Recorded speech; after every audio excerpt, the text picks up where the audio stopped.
Olá, olá! E aí, pessoal? Tudo bem? E aí, como vocês estão? Prontos para a nossa live de hoje?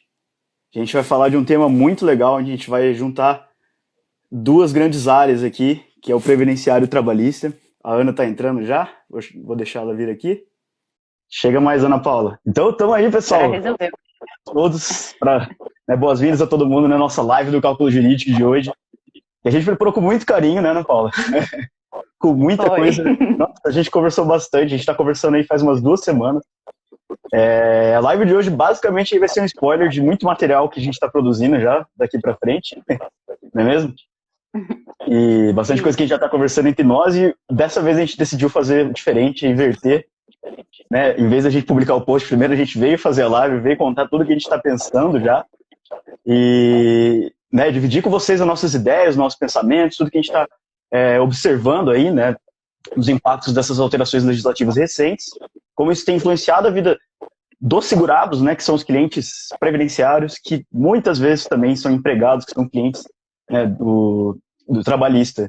Então, assim, a gente está tentando reunir as duas áreas, a gente vai falar de conexões, várias conexões aí entre esses temas, poupar várias horas de estudo, né, que de vocês, assim, que a gente sabe, pra gente também tá difícil, tem muita coisa acontecendo de uma vez, a gente tem que parar algumas coisas para estudar e preparar essa live.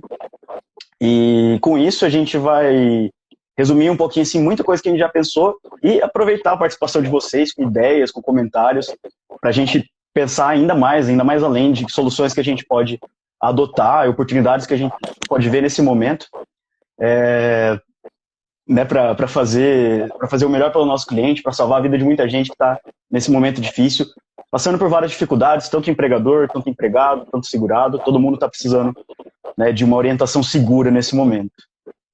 Não é mesmo, Ana? Tá ótimo, Gabriel. Eu vou começar aqui situando o pessoal fazer um cenário, assim, para a gente voltar um pouquinho, porque é tanta medida provisória, é tanta MP trabalhista que a gente está sendo atropelado e a gente fica assim, tá, e aí? Qual é a principal, né? Uhum. Onde é que eu foco? Medida provisória, E aí, portaria administrativa da NSS, por aí vai, né? Nossa! E aí, assim, unir ainda mais essas duas áreas, né? O pessoal fica mais perdido ainda. Então, realmente, tanto que quando a gente pensou nessa live, né, Gabriel, a gente falou assim, tá, vamos ver de tudo que tá acontecendo, o que tem maior conexão e que a gente consegue comentar e trazer bastante reflexão aqui pro pessoal que acredito que a gente vai ajudar muita gente com base nisso. Porque até agora eu não vi, eu só vi ou live do pessoal da área trabalhista ou live do pessoal previdenciário. Ninguém tava unindo nada. E nesse momento, pelo menos eu e o Gabriel, a gente viu centenas de conexões. E coisas que podem ter muito impacto aí na frente. Então, assim, só para começar, gente. Teve a primeira lei, né, que foi a Lei 13.879, que foi assim, só para colocar mesmo o que é medida de isolamento, o que é uma medida de quarentena, e a questão dos afastamentos. Ela foi bem no iniciozinho, então ela estava ainda um pouco tímida. E aí, depois, logo em seguida, veio a MP 927, que já tem um post lá no blog do CJ. Essa daí eu corri rapidão, fui lá e coloquei, porque eu fiquei muito agoniada, Gabriel, porque eu queria muita gente estava conversando, me ligando e falando assim, Ana, pelo amor de Deus, o que vai acontecer? O que eu faço? E aí eu escrevi lá 8 medidas que o empregador poderia adotar, entre elas o banco de horas, antecipar as férias, né? Antecipar feriados. Aí o que aconteceu, Gabriel? O pessoal começou a adotar várias dessas medidas, desse primeiro pacote, né? Que foi da 927, só que acabou. Aí tem muita gente que falou assim pra mim, Ana, acabou todas as minhas férias, né? Acabou todos os meus feriados, e agora? Aí, nossa, não sei se tardiamente para alguns, mas aí veio de repente a MP 936, que vai ser o nosso maior foco aqui, né? Vai ser o maior foco, foi onde a gente viu as maiores conexões. Então, gente, se vocês... Tem algum colega que também já comentou sobre isso, alguém que estava na dúvida ou que não tem ideia dessas possíveis conexões, compartilha a live, manda, né, pelo aviãozinho ali, manda para aquele seu amigo que não está fazendo nada agora, convida todo mundo, mesmo quem estiver trabalhando, vão parar um pouquinho para estudar e perceber essas conexões fantásticas que a gente separou aqui. Sim. E aí, Gabriel, quando veio a 936, né, que é o nosso foco aqui, porque as outras, gente, por que a gente não vai falar de todas, tá? Outras medidas que vieram foram, assim, apenas para ajudar na folha de pagamento, um empréstimo. liberar FGTS, né? Uhum. A extinção do fundo do PIS do PASEP, aí teve medidas só para portuários. Então, assim, realmente o foco mesmo é a 936, tá? Uhum. Então, só para o pessoal assim, achar que a gente está pulando, não estamos. É a principal mesmo, tá? É isso que vai afetar a maioria, assim, né, dos nossos clientes, Sim. assim, né? O grosso dos nossos clientes são afetados por essa medida, né? As outras são mais especializadas. O Maurício falando ali, ó. Aquelas repetições agora eu tô detestando. Eu pulo, realmente prefiro as MPs. E tá assim, né, Gabriel? Cada dia é um capítulo novo mesmo, né? Então, cada dia, tá se não é MP, é portaria, se não é portaria, MP, e por aí vai. A gente tem que dar risada pra não chorar, viu? A gente tá nesse tom descontraído aqui, porque é bastante coisa, mas assim, a gente tem condições de se adaptar, a gente tá estudando, tá? E por isso a gente veio aqui hoje, né, compartilhar tudo isso com os colegas para a gente colocar em ação, né, essas dicas. E esse momento, Gabriel, é assim, você não pode perder esse time, porque senão você vai ser atropelado, tem muita coisa mudando, sabe? Então, tem coisas assim que, se você falasse assim, Ana, vamos falar sobre aqui banco de horas, vamos falar sobre férias, na legislação anterior eu falaria aqui de olho fechado para você, mas, Gabriel, hoje eu tenho que estar aqui, não, peraí, eu não estou acostumada com isso, mudou. Então, tem uma outra cara, então, realmente, a gente tem que acompanhar, porque vai vir muito impacto ainda disso, né?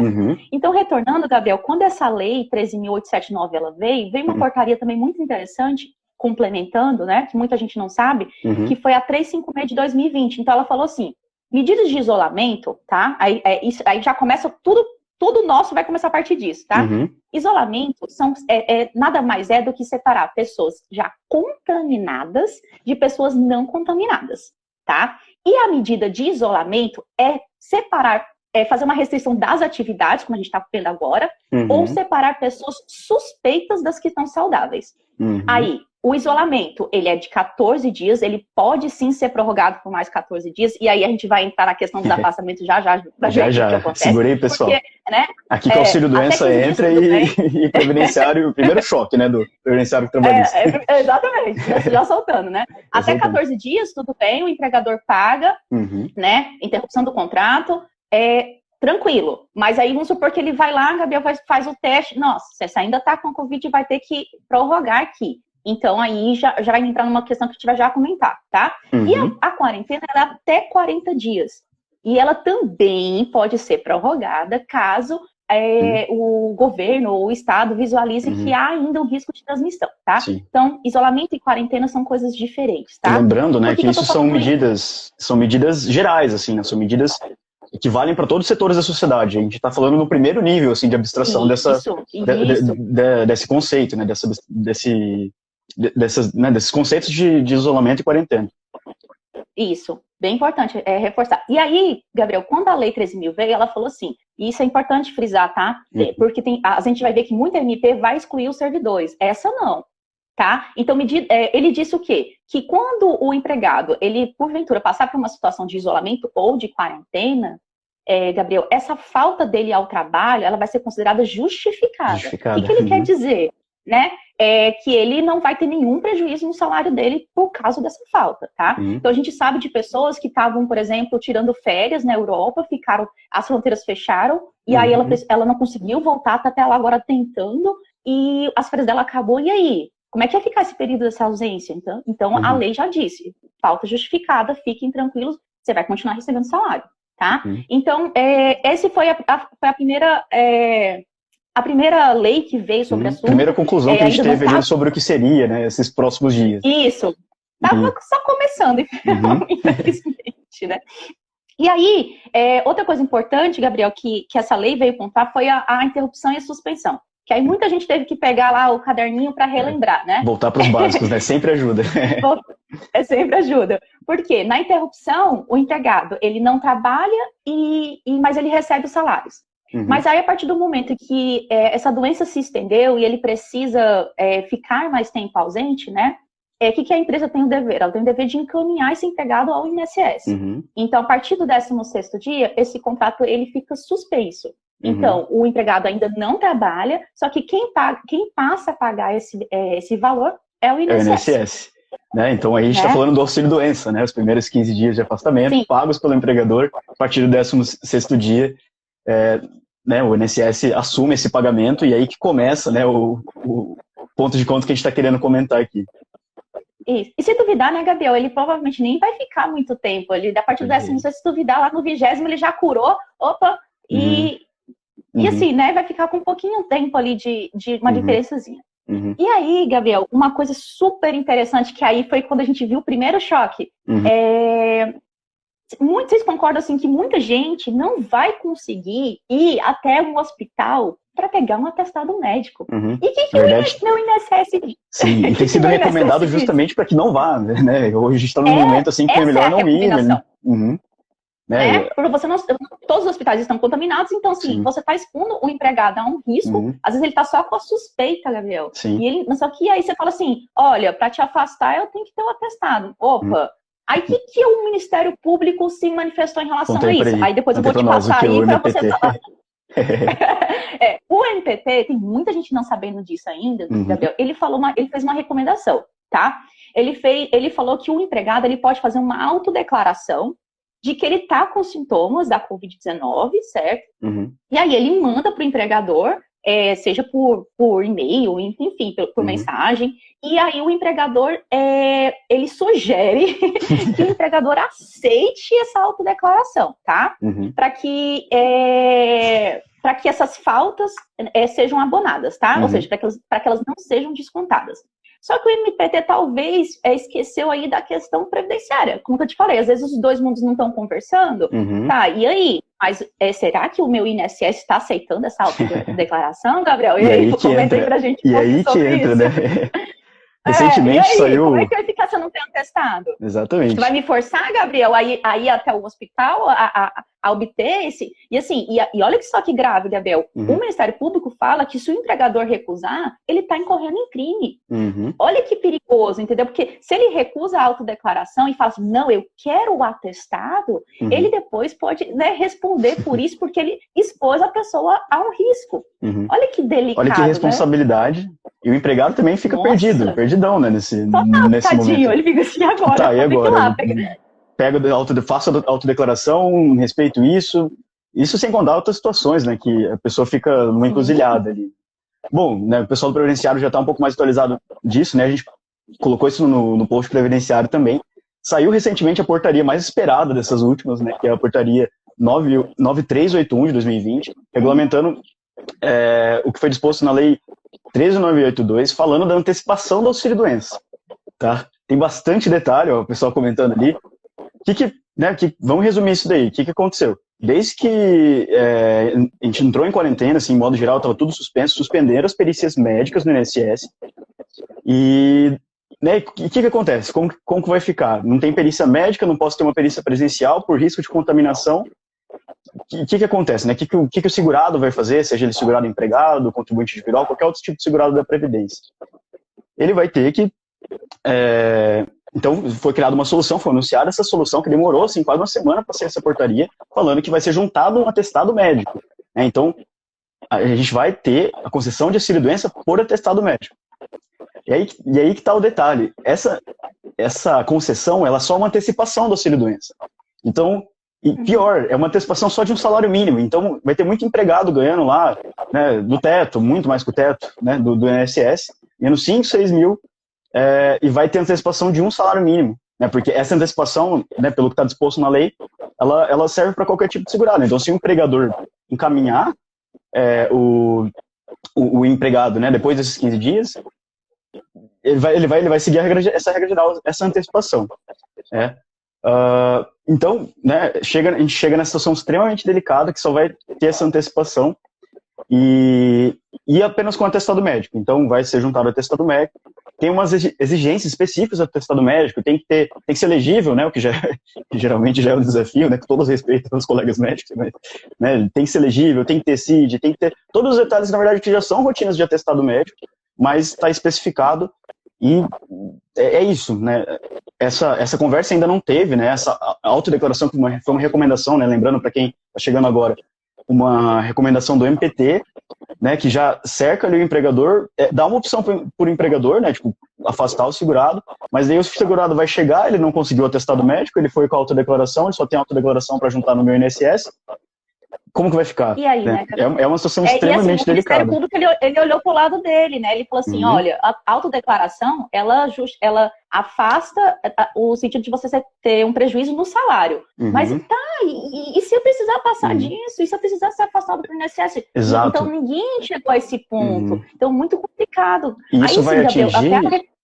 Opa, desculpa, pode... Não, eu queria comentar que isso vai atingir, inclusive, quem não tiver, quem precisar do auxílio-doença por outros motivos que não o Covid-19.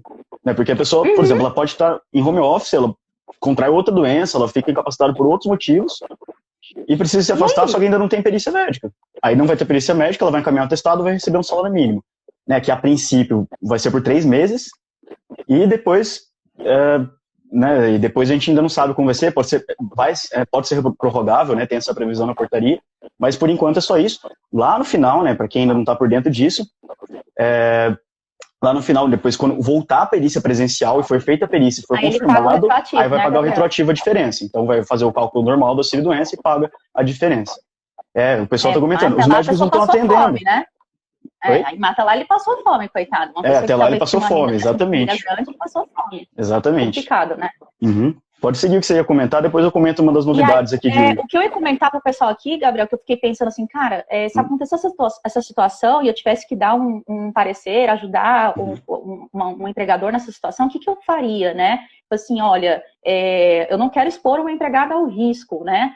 O INSS, eu tentaria sim ainda juntar essa autodeclaração, eu ia registrar, ia pedir para o empregado escrever de próprio punho que ele se recusa a ir até um hospital e se expor a esse risco. E aí eu pagaria, se tivesse condições, com certeza, eu pagaria esses salários por esse período e depois eu entraria com uma ação, infelizmente, contra o INSS, Gabriel. Me desculpe. Não, com razão. Mas, com razão. Né, é o nosso inimigo comum, né? Mas entraria para tentar pedir ressarcimento nesse período, porque realmente é delicada essa situação de imposição de atestado médico. E aqui, que nem você estava comentando comigo, né, Gabriel? Acho que é interessante você comentar com o pessoal que tá querendo sair alguma coisa aí de telemedicina, mas eu vou comentar esse projeto de lei, só que tá longe. Eu vou comentar assim com detalhes para quem gosta, né? E a gente de acompanhar assim, notícia quente. Tem um projeto de lei que está aprovado, já passou pela Câmara e Senado, que é o PL 696 de 2020, que vai regulamentar a telemedicina, que seria uma grande solução para todo esse cenário. Né? Depois tem mais detalhes, né? Vamos deixar os detalhes dessa parte com os médicos, mas seria regulamentado, isso está aguardando sanção, tá? E está previsto o fim desse prazo para 22 de abril, que é semana que vem já. Então, assim, só falta a sanção do presidente. Então, assim, regulamentado isso, teria condições a gente fazer a perícia à distância, né, que é uma coisa que a gente tem. Olha, Eleusa aí, Eleusa, Renato também, que já trabalhou comigo lá no Jeff, né, eu contei pro pessoal do Jeff, ela tá aí, obrigadão, Rei, por aparecer. Mas voltando, chegamos nessa situação, né, a telemedicina poderia resolver muita coisa, tem um projeto de lei aprovado, poderia ser simplesmente sancionado e começar a regulamentar isso. Inclusive, nas decretos, que eu acredito que regulamentaram o que é serviço essencial nesse período, foi colocado que as perícias da Perícia Médica Federal são serviços essenciais, né? São serviços essenciais, então as perícias poderiam acontecer. Agora, tem até uma previsão, né, desse PL para ter a telemedicina, poderiam fazer, então o INSS podia fazer à distância, por videoconferência. Lógico, tem situações que daria, né, situações médicas que daria para fazer, lógico, vão ter situações excepcionais que não vai ter como fazer uma análise à distância, questões que vão depender de algum exame, alguma coisa, mas tem algumas coisas do cotidiano, alguns sintomas, inclusive os sintomas iniciais ali da Covid, são possíveis de constatar por uma videoconferência, né, tem coisa que dá para adiantar. Não chega nem perto, Gabriel, ele não chega, né? Aí mede a temperatura, mostra lá. Exatamente. A gente tava brincando, né? Assim, Gabriel, assim, tipo, mostra a garganta. Mostra a garganta, vou colocar a garganta aqui. É uma saída. Dá pra ver que a pessoa tá dá pra ver assim, que a garganta tá inflamada, pega e mede a febre. Lógico, a gente sabe, e sempre essa preocupação, mas e o pessoal que vai fraudar isso, né? Olha, no momento como esse, se a gente for partir de quem age com má fé, a gente vai prejudicar muita gente de boa fé. Então, por isso a gente veio trazer essa conversa e juntar os dois mundos para visualizar essas soluções. Em último caso, junta lá a autodeclaração, como o MPT orientou, e depois vamos discutir isso numa ação judicial. Vai até fundamentar, né, Gabriel? Fundamenta.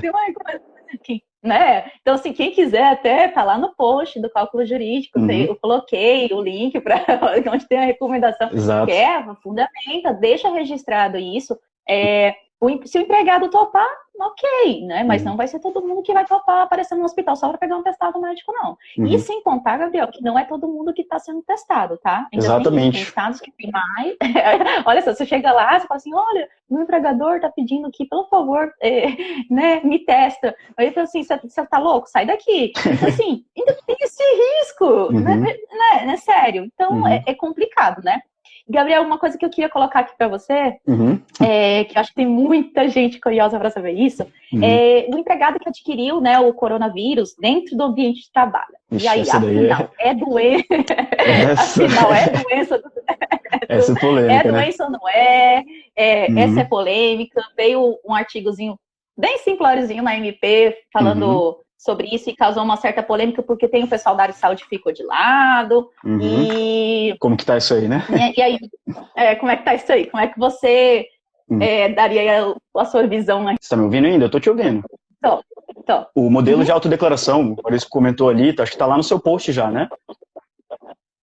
Eu não me recordo se ele já faz, se o próprio MPT tem esse modelinho, agora eu não me recordo. Mas vamos anotar aí pra gente colocar depois, então, pra ajudar o pessoal aí. Bom, voltando então à pergunta, isso tá lá na MP 927, né? Ela já veio, querendo evitar... Olha lá, o pessoal já tá respondendo aqui, ó. Né, só, se comprovado que adquiriu no ambiente de trabalho, e o pessoal já tá respondendo? Já tá respondendo, ó, eles estão na nossa frente já. Então, é doença do trabalho ou não, né? Vamos lá. A grande questão vai ficar em cima do nexo de causalidade, né? Que daí foi a seção que foi colocada ali na previsão da MP 927, e tentou meio que afastar para todo mundo, salvo comprovado nexo de causalidade, certo? É isso mais ou menos, né, de forma resumida, que está escrito lá.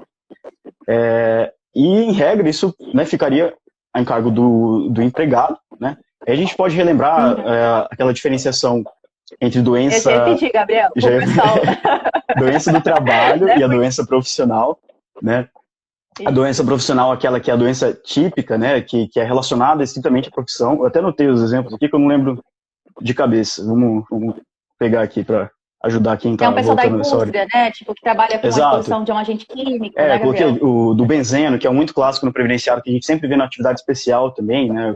Os petroleiros, quem trabalha na fabricação de calçados, a exposição ao amianto na construção civil também, que, né, é bem recorrente. E daí, né, ficaria essa questão, né, se o Covid entraria nesse conceito ou não, mas a gente já vai chegar nisso. E a doença, doença profissional, então, esses que são diretamente relacionados, que tem esse nexo já meio que praticamente presumido pelo o tipo da profissão, exercício da atividade, e a doença do trabalho atípica, que é aquela que o empregado adquire no ambiente de trabalho, mas não necessariamente pela atividade ali, né, vão ser outras situações que é incomum, não é? É incomum a ocupação dele, né? Devido às condições do trabalho que ele adquiriu aquela doença, provavelmente. Exato. Por isso que encaixa tão bem, às vezes, dentro do conceito da Covid, né? O empregador, a gente sabe, Gabriel, que tem pessoas aí que não estão, acha que isso é besteira, e aí simplesmente bota todo mundo mesmo para trabalhar, e aí assim, nessas condições ele está colocando o empregado dele a risco, né? Sim. Não é uma doença profissional, e sim uma doença, se ele pegar ali, é doença do trabalho. Doença do trabalho. E daí a questão, como que vai ficar em cargo do empregado, né? Que você já colocou no seu post, como que o empregado vai comprovar isso? É realmente muito difícil nesse momento, com toda a situação que está acontecendo, né? E mais, né? A gente tem se comentado bastante dos próprios profissionais de saúde. Poxa, como que você vai, né, não conceder para esse pessoal, né? Tipo assim, tá evidente ali que eles estão com exposição a esse risco, né? E isso também vai ter efeitos, e é legal a gente comentar aqui dessa conexão, isso vai ter efeitos lá na frente para atividade especial. Tem se falado muito disso, que a gente está num momento de grande prova de como os agentes biológicos, tipo assim, não tem EPI eficaz para eles, né? A gente tem uma situação que poxa, o pessoal está usando máscara, está usando naquela roupa enorme, né? Toda aquela proteção, e ainda assim está, né, correndo risco, se contaminando, né? Vários profissionais de saúde chegam na situação de ter que se afastar. É isso que ela falou aí que é importante, Uhum, não sei se é Renata Lopes, uhum, mas áreas em que já foi decretado contágio comunitário, Gabriel, também, muita gente entende que presume-se já, né, esse nexo também. exato. Então, a ANP, ela foi muito assim, genérica, ela falou assim, Uhum, para todos aplicam-se isso, não é doença ocupacional. uhum, Como assim? Não é uhum, assim, né? Tem o pessoal da área de saúde, então eu entendo que a partir do momento que para o pessoal da área de saúde é um nexo presumido, o que acontece? No ônus da prova, quem vai ter que provar que ele não pegou no hospital vai ser o vai ser o entregador, entregador. né? Não vai ser. Uhum, Então, assim, muda muito a dinâmica, gente. A gente uhum, pensa que não, mas isso na esfera judicial tem um impacto, assim, relevante. E são uhum, valores absurdos envolvidos, entendeu? Então, uhum, aqui tem muita.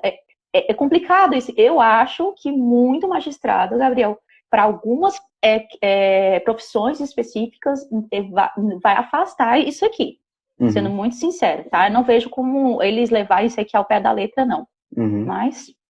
Mas estamos aí, né, para discutir essa, essa conexão, né? Muito legal, É. gente. O pessoal está participando bastante. Agradecer aí o pessoal que está comentando, né, colaborando aqui com a gente. A intenção da live era essa mesmo, né? Para a gente aproveitar todos esses comentários, para a gente atualizar os posts, lançar coisa nova e levar essa discussão para frente, né? Ver onde a gente pode aproveitar nas duas áreas, né? E o cuidado, assim, principalmente para o advogado previdenciário, que tem que estar atento, tem que estar de olho nesses detalhes, porque lá na frente vai fazer muita diferença. E não só aqui, né? A gente vai comentar já em outros detalhes também. Sim. Ó, semana que vem o Maurício está comentando ali que a gente vai ter live com uma médica, é isso? Ó, trazer umas reflexões legais aí, provavelmente, para a gente aplicar na prática também, né, nas duas áreas, tanto no previdenciário quanto no trabalhista.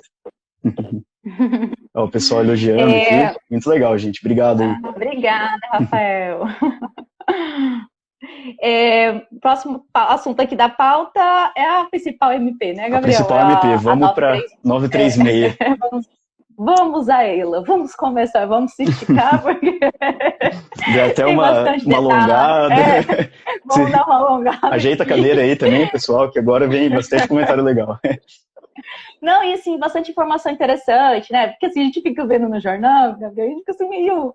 Não entender como é que funciona essa redução, essa suspeição. Exato. Então, assim, só para situar o pessoal, né, Gabriel, como eu estava dizendo. Veio a primeira MP e aí colocou teletrabalho, tudo muito bonitinho, antecipação de férias. Ninguém teve muita dúvida. A MP flexibilizou uma série de coisas, né? Que às vezes precisava você formalizar pelo acordo. Aí, não precisa, vai assim. Então, aquele primeiro momento passou. E aí, muitos empregadores precisaram tomar uma segunda atitude, né? E aí veio a MP 936, com medidas complementares à MP 927, que foi a redução proporcional da jornada e dos salários, né? E a suspensão temporária, escute bem, temporária, do contrato de trabalho, não é para sempre, né? E aí, tem gente que acha que é para sempre. E aí, então, assim, Gabriel, só para iniciar esse assunto aqui, tá? Então, agora, o que acontece? Quando o empregado e o empregador resolvem firmar um acordo, tá? Para decidir se vai ser uma suspensão ou se vai ser uma redução, o governo vai entrar com uma ajuda nessas duas medidas, tá? Que é o benefício emergencial, me ajuda, Gabriel, de proteção ao emprego e renda. De preservação de emprego e renda. Preservação de emprego e renda. É um baita nome. Grande. E a gente tem uma sigla para ele, né? Tem usado, né? O BEPER.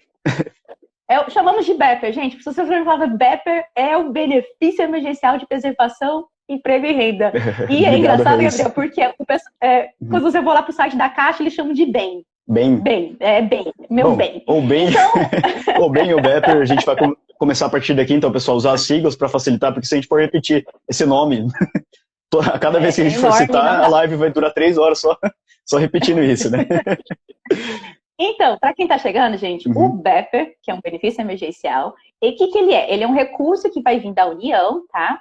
E ele vai ter como base o valor do seguro-desemprego a que o empregado teria direito no caso da demissão, né? E aí, vamos abrir aqui, Gabriel, agora um parêntese gigante, porque tem muita gente confundindo o BEPER com o seguro-desemprego, né? Você quer, Gabriel, fazer a diferença...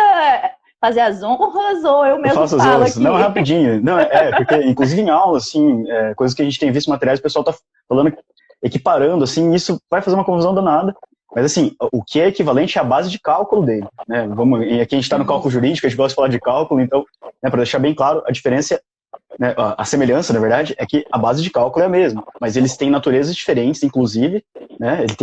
O BEPR ele tem uma natureza indenizatória, né?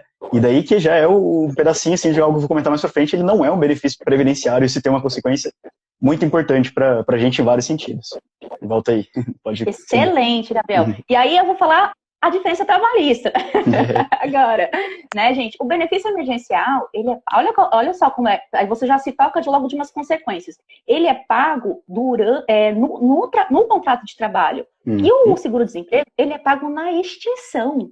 Então, olha só como é diferente. Então, por que é importante as pessoas distinguirem isso, Gabriel? Porque o BEPR, tem muita gente que vai achar assim, e se eu receber esse BEPR, quer dizer que quando eu for demitido eu não vou receber o seguro-desemprego? Não, gente, é por isso que é diferente. Então, assim, o BEPR, você vai receber normalmente, e se você vier a ser demitido sem justa causa, ou através de uma rescisão indireta, e atender os requisitos da lei, obviamente, né, da lei do seguro-desemprego, você vai receber o BEPR. Então, tem muita gente achando que o BEPR vai alterar, Gabriel, o valor ou a concessão do seguro-desemprego. Não, são coisas realmente bem distintas, tá? Então, por isso que inicialmente é importante a gente frisar esse ponto aqui, porque gera muita dúvida e depois lá na frente a pessoa não está entendendo nem por que pode acumular, não pode acumular com alguns benefícios previdenciários que a gente vai já falar, né? Exatamente. E além disso, Gabriel, uma coisa bem interessante é que, olha para você ver mais uma característica por que eles são diferentes. Para o BEPR, independe, Gabriel, o número de salários, a carência, não, sabe, são coisas que não importa, eu posso ter um mês de contrato de trabalho que eu vou ter o BEPR, entendeu? Então, ele independe falta só mais uma coisinha, e do tempo de vínculo. Então, independe do período aquisitivo, independe do tempo de vínculo, independe do número de salários recebidos. Você vai receber, né? Exatamente. E aí o segundo ponto, Gabriel, que é também muito importante, tem muita gente com dúvida nisso, né? Que tá todo mundo achando que só recebe o BEPR quem tem carteira de trabalho assinada, né? E aí entra também os aprendizes, esse pessoal de carteira assinada, desculpa, tá? Os empregados com carteira assinada que vão participar disso. A gente sabe que o pessoal que é avulso, que é autônomo, é outro benefício, é o Corona Voucher, né? É o Corona Voucher. É outra coisa, então esquece esse pessoal, aqui é o pessoal de carteira assinada. Os aprendizes entram no BEPR, tá, Gabriel? O pessoal também de regime parcial, que o pessoal tem muita dúvida, também entra aqui. E muito, muito importante, empregados domésticos, tá? Então, tem muita gente também desesperada, o que faz com o empregado doméstico e as situações que a gente vai falar aqui durante a live de redução e suspensão se aplicam aos domésticos, tá? E quem não tem direito... Não, pode continuar. Não, e você quer falar, Gabriel, quem não tem direito? Não, pode falar, pode seguir. Daí eu comento junto ali a parte da acumulação. O pessoal já está comentando ali, o pessoal já comentou ali. Ó. Que legal. E para o empregador, qual é o procedimento? Já vai chegar ali, já vai chegar. Não entendi se a Amanda está querendo dizer em relação a como encaminhar, enfim. Eu acho que deve ser a parte do encaminhamento. A gente vai comentar já. Se for, Amanda, você fala, tá? Aí, Gabriel, quem não tem direito? É importante também essa parte, tá? Gente, não vai ter direito ao BEPR quem tiver em gozo obviamente, de seguro-desemprego já, então você não vai receber. Quem tiver recebendo uma bolsa de qualificação profissional e também quem já recebe benefício de prestação continuada do regime geral da Previdência, como aposentadoria por contribuição. Esse foi um termo genérico que eles usaram, né? Só explicando a ideia, jogando, né? Fazendo conexão previdenciário, porque quem faz legislação trabalhista não acompanha o previdenciário, então às vezes faz uma mistura ou usa algum termo mais genérico, mas seriam os benefícios normais previdenciários que não vão poder ser acumulados. Então, o pessoal até deu um exemplo, por exemplo, se o empregado ele já é aposentado e está trabalhando ainda, ele não vai, né, não vai ter direito a receber o BEPR. Então, essa é uma situação bem comum, bem corriqueira, tem muita gente próxima, assim, que é normal acontecer essa situação, né, muita gente que aposenta cedo por tempo de contribuição e continua trabalhando, então é bom ficar de olho nisso também. Sim. E aí, Gabriel, é interessante porque a MP faz uma ressalva. Ela tira desse bolinho o pessoal que recebe pensão por morte e do auxílio-acidente. Então, quem recebe quem recebe auxílio-acidente e pensão por morte pode acumular com o BEPR, tá? Isso é tranquilo. E é óbvio também o pessoal que ocupa cargo ou emprego público, tá? Então, esse pessoal da cúpula toda assim, do governo não entra. O pessoal que ganha cargo em comissão, né? titular de mandado eletivo, esse pessoal não entra aqui, tá, gente? E eu acho, não sei se essa pergunta da Amanda, ela falou sim. Ela confirmou, a Amanda confirmou pra gente. Então, essa parte é interessante. Como é que vai ser, né? Até porque Até porque, assim, o pessoal que, por exemplo, quem tá do lado do empregado vai ficar bem confuso nessa hora, saber os prazos, né, como que vai ser. Aguardo isso para, né, que daí outra questão que a gente vai colocar, assim, a conexão disso quando vier outros tipos de afastamento. Então, é bom a gente entender também, né, quem advoga no previdenciário, advoga do lado do empregado, entender como funcionam esses prazos. Então, conta aí pra gente. Essa parte, Gabriela, é bem importante do pagamento, porque aqui tem umas obrigações do empregador bem relevantes, né? Para também não prejudicar o empregado, tá? Então, eu vou falar dos dois, porque a gente vai fazendo tipo uma linha do tempo aqui, né? O BEP, ele vai ser um pagamento mensal e ele vai perdurar enquanto perdurar a redução ou a suspensão. Depende do que foi acordado entre empregado e empregador, tá? E assim, Gabriel, tanto nas duas modalidades, tá, gente? Isso é nas duas modalidades. O empregador, ele tem 10 dias a contar da data da celebração do acordo de redução ou de suspensão para informar o Ministério da Economia. Então, vamos lá, Gabriel. Eu fiz um acordo no dia 3/4. Eu tenho até que dia para informar? Eu tenho até o dia 13/4 para informar o Ministério da Economia sobre esse acordo que realizamos aqui, tá? O pagamento do BEP, ele vai ocorrer 30 dias da data da celebração do acordo. Tá? Não é da data que eu comuniquei, é da data da celebração do acordo. E aí, isso você... Deixa eu dar uma travada. Uma coisa que eu comentei.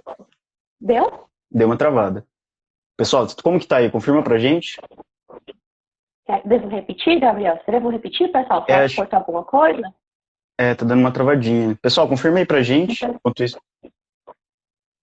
Não sei se foi minha internet ou sua. A Renata ali perguntou. Voltou, Maurício. Só pergunta, gente, se eu tenho que voltar aqui um pouquinho, que eu explico, tá? Mas eu vou voltar, então, Gabriel. Então, vamos lá. O empregador, nas duas medidas, né, tanto na redução como na suspensão, ele tem o dever de, em 10 dias, comunicar o Ministério da Economia. Porque, gente, se ele não comunica, o empregado não vai receber o pagamento, tá? Eu vi pessoas perguntando aqui, esse canal para o empregador fazer a comunicação já está aberto? Já tem, gente. Por sinal, eu vou ver se essa semana você consegue acelerar, né? Eu vou colocar isso lá no blog, mas já saiu, sim, o portal do empregador. Se vocês colocarem no Google, rapidinho vocês vão achar, tá? Então, já tem esse canal aberto, sim, tá? Tinha bastante empregador com essa dúvida, né?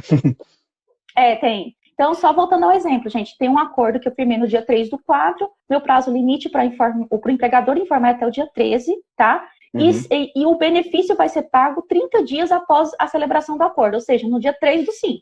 E aí começam as parcelas. E aí vai depender do tempo da medida que foi adotada, ou da redução ou da suspensão, tá, Gabriel? Por isso que eu falei que o BEPER é enquanto perdurar. Isso mesmo, Maurício, no portal do empregador, tá? Já tá lá. Olha o Mil veio com a gente também. E aí, velho?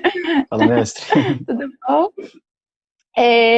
Gabriel, um ponto muito importante. Existem consequências para um empregador que não gosta de cumprir prazo, que não tá nem aí. Então, vamos lá. Ana, ele esqueceu de fazer nesses 10 dias, tá uma loucura. Claro, acontece. E aí, o que acontece? É o seguinte, Gabriel. O pagamento... Travou. Eu tô ouvindo aqui. Eu tô quietinho aqui, mas eu tô te ouvindo. Tá certinho? Pode continuar. O livro tá do trabalhista também. O pagamento, Gabriel, passa a ser do BEPER, ele passa a ser a partir não mais do acordo, e sim da comunicação. Então, vamos lá. O empregador, ele no 20º dia que a criatura resolveu comunicar.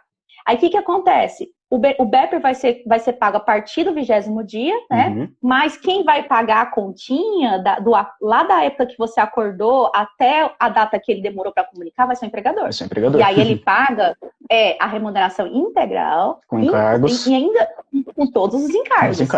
Então, assim, isso faz diferença. É uma consequência pesadinha. Faz diferença, né, nessa época. Então, cuidado, gente. Empregadores, orientem os empregadores para ter muito cuidado nesse prazo. Celebrou o acordo, 10 dias para comunicar o Ministério da Economia, tá? E aí, Gabriel, aquela parte gostosa da matéria, como funciona o BEPER em cada uma das medidas. Gente, eu vou tentar aqui falar de uma forma bem simples. Depois a gente vem com as tabelas do post, né? Com tudo, com as faixas, tudo certinho. Nem se preocupe que eu vou dar exemplo de todas as faixas salariais possíveis, de cálculos malucos, vai ter completinho. Nesse post já está bem encaminhado, gente, até para antecipar, está no forno. Como a gente disse no começo da live, né, para quem perdeu, a gente está fazendo spoiler aqui do material que a gente está produzindo por escrito e contando com a ajuda de vocês para ideias novas, para complementar, para colocar isso. Então vai dando like aí, pessoal, se vocês estão gostando. E comenta mesmo, brigadão a todo mundo que está participando, né? Que já está colaborando um monte, aí, várias ideias legais para a gente complementar esses materiais. E agora, então, vamos ver essas medidas, né? Como, né? Em quais casos, então, a gente aplica, a gente vai ser concedido o BEPER, né?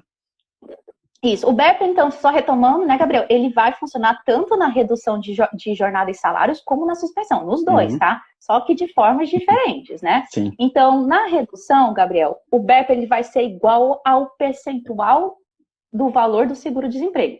Então, não, desculpa, o BEPER vai ser igual ao percentual da redução do salário e jornada, já estou confundindo tudo, né? É fácil misturar. Ser 25, que pode ser 25, 50 ou 70%.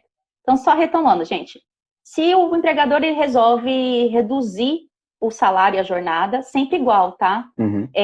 Reduz a jornada em 25%, então reduz o salário em 25%. Não existem percentuais diferentes, tá? Qual vai ser o valor do BEPER? 25% do valor do seguro-desemprego. Então, é 25, 25, 25. Aí, se você escolhe 50, reduz 50% do salário, reduz 50% da jornada, qual vai ser o valor do BEPER? 50% do valor do seguro. Sim. Então, ele faz jus ao nome, né? Ele faz jus ao nome, né? Benefício emergencial de preservação do emprego e renda. Então, a ideia mesmo é manter para o segurado, né? A princípio, não faz muita diferença. Ele vai, né? Tipo assim, na maioria dos casos, ele vai receber praticamente a mesma coisa, né? Vai ter a diferença nos casos que as faixas salariais são maiores, né? Isso. E aí, Gabriel, desculpa, caso a redução da jornada seja inferior a 25%, tá? Aí não tem benefício emergencial, tá? Então, fica descoberto nessa situação. Então, assim, deu para entender bem, né, gente? Se vocês precisarem de um exemplo, eu dou. Eu juro que eu dou. Eu tô aqui me coçando para dar esse exemplo, mas eu fico com receio de não dar tempo. Sim, estamos caminhando aí para 10 minutos já, então vamos seguir. Tá apertado. Então, na suspensão, Gabriel, o BEPER, ele já pode ser ou 100% do seguro-desemprego ou 70%. Quem vai mandar aí é a receita bruta da empresa. A receita bruta anual, tá? Então, assim, Gabriel, se é uma empresa com uma receita bruta, gente, muito importante, em 2019, tá? Então, a empresa, ela teve uma receita bruta até R$4.800.000, o valor do BEPER vai ser 100% do valor do seguro-desemprego, tá? E se a empresa recebeu, um valor menor que esse valor que eu acabei de comentar, aí ela vai receber 70% do valor do seguro. Você entendeu que a empresa que tem menos, ela consegue dar um pouquinho mais aí no valor do seguro, 100%, né? E a empresa a empresa que tem mais, né, Gabriel, que tem maior porte, o valor do seguro reduz. E aí, é interessante, Gabriel, colocar aqui pro pessoal que as empresas que têm essa receita até 4 milhões, tá? Não tem ajuda compensatória. Ele dá se ele quiser. E aí muita gente vai perguntar, Ana, o que é essa ajuda? Essa ajuda, Gabriel, ela é um complemento, tá, Gabriel? Ela não tem natureza salarial, ela não sofre incidência de INSS, de FGTS, de nada. O empregador, por mera liberalidade, ele fornece essa ajuda. Dica, como eu escrevo no blog, dica da Ana. Dica valiosa da Ana. Gente, deixa isso registrado no acordo, tá? Deixa isso por escrito, que você resolveu dar essa ajuda, tá? Compensatória, para que depois não tenha nenhum problema lá na frente, tá, Gabriel? E aí, no caso, ele recebe 100%. Mas aquelas empresas com receita maior, vai ter uma ajuda compensatória obrigatória de 30% do salário, viu, gente? Do salário, não é do seguro-desemprego, é 30% do salário do empregado. E aí, como é que é, Gabriel? Para essas empresas de maior porte, que tem essa receita bruta maior, ele vai receber, além esses 30% do valor do salário dele, mais 70% do seguro-desemprego. Uhum. Tá? Então tem gente aí torcendo doidado para que a receita bruta da empresa seja lá em cima para poder receber. O pessoal tá curioso, né? Quanto que tá, né? Perguntando, né? Quanto que tá o faturamento da empresa para saber quanto que vai receber. E é justo, né? Não é uma... Eu tenho uma amiga minha da minha, tava contando para ela e ela falou assim: eu vou já correr para saber qual é o faturamento da minha empresa, porque eu quero saber em qual situação eu vou me encaixar. Chama o pessoal do financeiro, né? Chama o pessoal do financeiro. Os contatos vão ajudar, né? Uhum. Então é isso. Legal, Ana. Deixa eu ver, Gabriel. Que mais? Tá. É importante lembrar, então, vai ter essas duas situações, né? Uma que ele é obrigatório, né? Essa ajuda compensatória é obrigatória, vai ver esse valor a mais, e outra, né? A partir da outra, né? da faixa, ele não vai ser obrigatório. E o que a gente estava comentando mais cedo, né? Nesse momento, uma liberalidade ali, o que não é obrigatório, vai ser mais difícil de acontecer, né? A não ser que realmente seja essencial ali o trabalhador manter a atividade, o empregador vai fazer o máximo ali por ele, mas vai ser um pouco mais difícil de acontecer. Até falar aqui para a Thalita, Gabriel. Thalita, eu vou já responder essa questão sua de salário bruto ou líquido, tá? Agora eu vou explicar as medidas e aí eu vou te falar como é que vai ser. Tem muita gente com dúvida nisso. Já tá vindo mais, o salário base ou o salário fixo, e aí? Não complica, não complica. Vamos lá. Vou já responder essa questão do salário bruto, tá? A primeira medida, Gabriel, que é a redução, né? A redução ela pode ser fixada em em 3 percentuais, desculpa, gente. No de 25%, 50% e 70%. Aí muita gente fica com aquela dúvida, né? Porque do jeito que os quadrinhos saem que o pessoal desenha por aí, às vezes gera assim aquela dúvida. Em todas as faixas salariais podem todos esses percentuais de redução? Podem, tá, Gabriel? Em todas as faixas. Pode ser. Então, aquele que recebe até 3.135 pode ter redução de 25, de 50 e de 70. Aquele pessoal que recebe entre os 3.000 a 12.202 e 12 pode ter os 3 percentuais de redução. E assim, também para quem recebe acima de 12, tá? Então, deixando isso muito claro, porque fica confuso para quem está lendo a MP, tá? Ele vai e volta, joga lá embaixo no artigo falando sobre isso, uma confusão. Então, nas 3 faixas de salário, aqui, gente, é muito parecido com aquelas regrinhas de imposto de renda, eu achei, sabe? Você olha a faixa de salário e fica vendo o que pode e não pode. Então, Gabriel, aqui só entra uma questão muito importante e polêmica, que eu vou já comentar, que é o seguinte, é a questão a redução, Gabriel, ela pode ser firmada tanto pelo acordo individual. O que é esse acordo individual? É empregado e empregador ali, tá?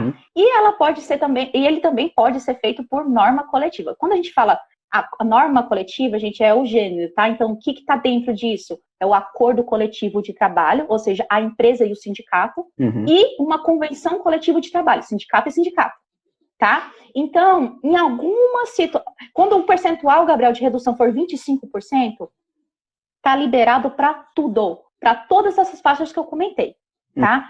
Agora, quando o percentual é 50% ou 70%, gente, é só lembrar do pessoal do meio, tá? Então, assim, lembra do pessoal da faixa do meio, que é aquele pessoal que ganha entre 3.135 a 12. Esse pessoal, Gabriel, se a redução for de 50% ou 70%, é só norma coletiva. Pronto, é a única restrição. Então, assim, norma coletiva, Gabriel, óbvio, é liberado para todo mundo, para todas as faixas salariais, porque norma coletiva, eles entendem que é o mais seguro, né? Que não vai ter, que não pode ter uma fraude ali. Então, é só pensar assim, acordo coletivo em todas as faixas salariais podem, mas acordo individual tem restrições. Em qual faixa? Na do meio, para quem quer fazer um percentual de 25% ou 70%. Basicamente é isso. E aí, Gabriel, eu separei aqui umas características que eu considero fundamentais que todo mundo oriente, que todo mundo faça essa orientação ao empregador, tá? O prazo máximo da redução, ele é até 90 dias. Tem garantia no emprego, tá? Tanto num como no outro, eu vou já comentar, mas eu vou falar só pra gente ir segmentando, né? Então, assim, como é que funciona essa garantia, Ana? Eu fiz uma redução, Gabriel, houve uma redução, eu vou colocar aqui uma garantia de 60 dias, tá? A gente fez uma redução de 60 dias. Eu não quis fazer logo de 90, porque eu sou muito otimista e vai dar certo. Vai dar certo. E a gente vai sair logo, a gente vai sair logo dessa, né? Então, eu fiz uma redução logo de um prazo menor, fiz de 60 dias, né? Então, eu vou ter a garantia do emprego, Gabriela, vai ser durante esses 60 dias da redução, mais 60 depois quando as coisas retornarem, tá? 120 ao total. Então, é assim que funciona. Ana, meu empregador me demitiu durante a garantia. Além das verbas rescisórias, Gabriel, que ele vai ter que pagar normalmente, tá? Ele vai ter que pagar uma indenização. E aí, gente, tem uma tabelinha que também vou colocar lá no post, que fica complicado explicar aqui, mas tem toda uma indenização envolvida aí, tá? Uhum. Benefícios, muita gente pergunta, Gabriel, mantidos ou não mantidos? Eu falo, Gabriel, aqui que aqui é necessário ter muita cautela, tá? E olhar só para deixar claro coletiva. os benefícios, né? Os benefícios fora, né, fora do salário bruto, né? Explica aí para o pessoal. Sim, benefícios como plano de saúde, Gabriel, eu diria assim, nem pensar. Nem na redução, nem na suspensão. Mantém, nem né? pensar, Gabriel, nem pensar. Tem uma coisa, né? Você tá meio desumano, né? Tá, o plano de saúde. Plano odontológico também a maioria do pessoal entende que deve manter. Existe uma discussão, Gabriel, em relação à alimentação, tá? Que eu recomendo para o pessoal? Em relação à alimentação, gente, olha o que está na norma coletiva. Aí a dica da Ana de novo, Gabriel. Se na norma coletiva a alimentação, ela independe do número de dias trabalhados, por exemplo, tá, Gabriel? Nas férias, a pessoa recebia também. Então, por que durante a redução e a suspensão ela não pode receber? Exato. Fica sem sentido, tá? Então, é importante a pessoa avaliar o que diz a convenção. E tem convenção, Gabriel, que ela fala assim, é conforme o número de dias trabalhados. E aí, nesse caso, Gabriel, quando ela é conforme o número de dias trabalhados, atrelada já a isso, aí eu vejo sentido nessa suspensão, tá? Desse benefício específico. Mano, eu só vou pedir um comentário aqui, a gente já tá chegando quase nos 3 minutos ali pro Instagram chutar a gente. Vamos terminar essa parte passou rapidão, né? A gente tá com bastante coisa. Vamos terminar essa parte da redução, então fecha a conclusão disso, daí a gente... Pessoal, então a gente vai... Sai, a gente volta para continuar, para terminar a parte da suspensão, comentar uma consequência previdenciária nessa parte, estou ansioso aqui para falar essa parte. E daí a gente já vai seguindo para concluir e tentar responder algumas perguntas. Então conclui aí, a gente tem mais 2 minutinhos. E aí a gente já volta, pessoal. Então a gente espera vocês, hein? Dá um like aí se vocês vão ficar, pra gente saber se a gente volta ou não. E brigadão aí quem tá ficando, quem tá acompanhando a gente. Deixa eu só dar um oi ao meu grande mentor, Dr. Romulo, um prazer. Legal. Os nossos amigos vieram em peso, né? Profissional excelente. E aí, Gabriel, falando dos benefícios, vale transporte, pessoal, esquece, tá, gente? Não faz o menor sentido manter realmente. Então, já deu para falar bastante aqui da parte dos benefícios. E aí, lembrando na redução, Gabriel, o contrato fica interrompido, né? É bem interessante a gente fazer essa distinção. E as condições, né, do acordo individual, Gabriel, lembra que eu falei que pode por acordo ou convenção? Tem umas condições envolvidas nesse acordo, tá? Primeiro que você tem que encaminhar, Gabriel, para o empregado, esse acordo que você está colocando para ele, com 2 dias de antecedência, tá? Não é da noite para o dia, tá? Depois você tem que informar o Ministério da Economia, que eu já falei, nos 10 dias a contar da celebração do acordo. E também tem que informar o sindicato, tá? Olha aí, 3 tipos de... Então, assim, é importante estar passando para o pessoal que está acompanhando na empresa tudo isso, uma tabelinha. Espero que meu post depois ajude o pessoal com isso, porque são informações bem relevantes, tá? Só para esclarecer, o pessoal está perguntando ali se vai ser 2 lives. Não, a gente vai continuar hoje, né, essa mesma live, só para a gente pegar mais uns 15 minutos para fechar, né, para a gente poder finalizar, que está estourando o tempo aqui, senão o Instagram vai chutar a gente. Então, gente, obrigado a todo mundo que ficou até agora, voltem, todo mundo deu like ali confirmando. Eu vou sair aqui, daí eu já volto e já te chamo de novo. Da decisão do STF, né? Sim, não, a gente vai comentar da decisão do STF, do efeito previdenciário também, que eu tô ansioso aqui para comentar, para ver se o pessoal percebeu isso também. Então, gente, vou sair aqui rapidinho e já vai voltar. Esperamos vocês.